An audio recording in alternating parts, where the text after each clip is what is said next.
Hello po, good day po sa inyong lahat at sana'y nasa mabuti kayong kalagayan at patnubayan po ng ating poong may kapal ang bawat isa sa atin.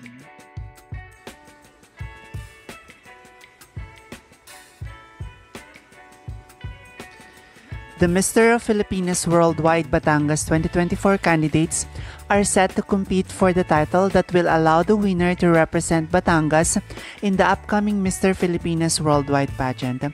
And these young men will showcase their talents, charisma, and advocacies, aiming to make an impact on both the national and international stage.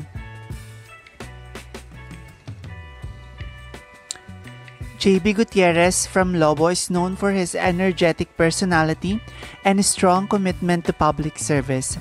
As a dedicated advocate for coastal preservation, he focuses on the protection and restoration of marine ecosystems. Growing up near the coast, JB developed a deep appreciation for the ocean and has since been involved in various environmental projects.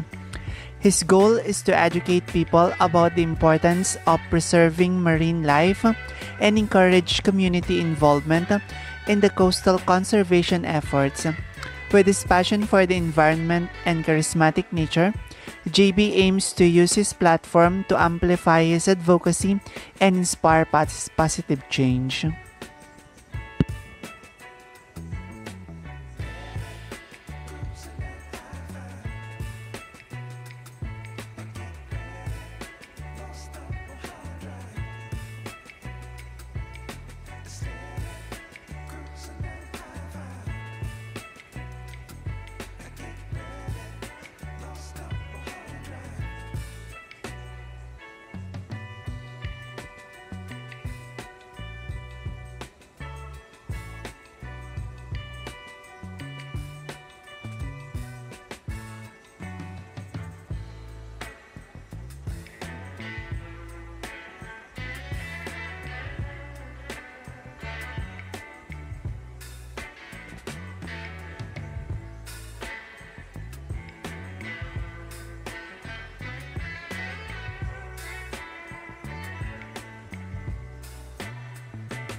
Maraming salamat sa inyong walang sawang suporta.